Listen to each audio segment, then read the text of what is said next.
Hello friends, आप सबका फिर से वेलकम है इस चैनल में। आज मैं आपके साथ शेयर करने वाली हूँ कुछ एक्सप्रेशन को।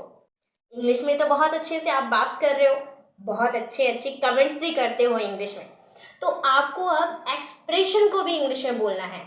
वाह क्या बात है। इस तरह के जो वर्ड्स होते हैं उसे हम केवल हिंदी में ही बोलते हैं, इंग्लिश में नहीं बोलते। इसलिए मैंने अभी केवल 3 एग्जाम्पल्स लिए हैं, क्योंकि धीरे धीरे हम लोग लर्न करना स्टार्ट करेंगे, जिससे हमारी वोकैबुलरी के साथ साथ एक्सप्रेशन भी बहुत अच्छी होगी। सबसे पहला हमने लिया है हैव टू से। इसकी हिंदी क्या है? कहना पड़ेगा। जैसे आप बोल सकते हो कहना ही पड़ेगा, मैं बहुत अच्छी इंग्लिश सीख रहा हूँ। ठीक है, तो मैंने एक एग्जाम्पल लिया है कहना पड़ेगा।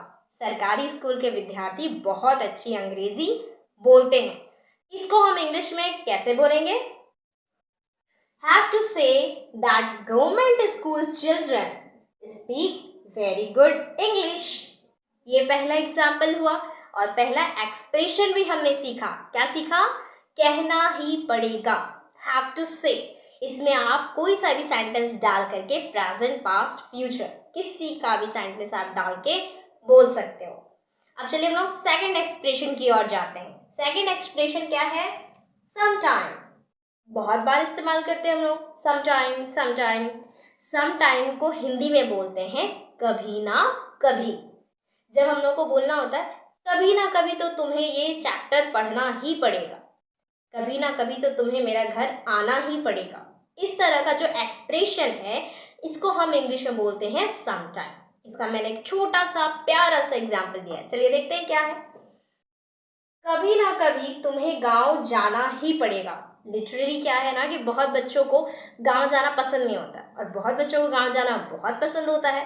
तो इसीलिए मैंने एक एग्जाम्पल लिया है कि कभी ना कभी तुम्हें गांव जाना ही पड़ेगा।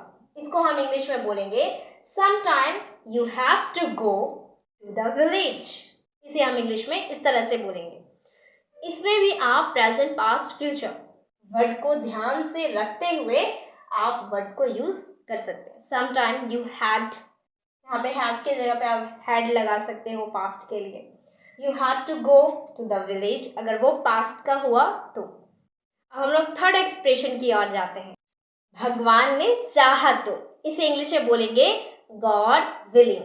जैसे हम लोग बहुत बार बोलते हैं भगवान ने चाहा तो तुम्हारा ये काम तो जरूर हो जाएगा, भगवान ने चाहा तो तुम बहुत बड़े आदमी बन जाओगे, भगवान ने चाहा तो तुम यूपीएससी क्रैक कर जाओगे। ठीक है, हालांकि मेहनत बहुत ज़रूरी होता है, लेकिन हम फिर भी एग्जाम्पल देते हैं भगवान ने चाहा तो करके। तो इसका मैंने एक छोटा सा प्यारा सा एग्जाम्पल लिया है। भगवान ने चाहा तो इस साल तुम्हारी नौकरी लग जाएगी। इसका इंग्लिश है God willing will you get a job this year. इसकी इंग्लिश यही है। अगर आपको इस तरह के एक्सप्रेशन और चाहिए, और भी एक्सप्रेशन को सीखना है आपको, तो मेरे चैनल को सब्सक्राइब कीजिए, लाइक और शेयर कीजिए। तब तक के लिए goodbye and take care.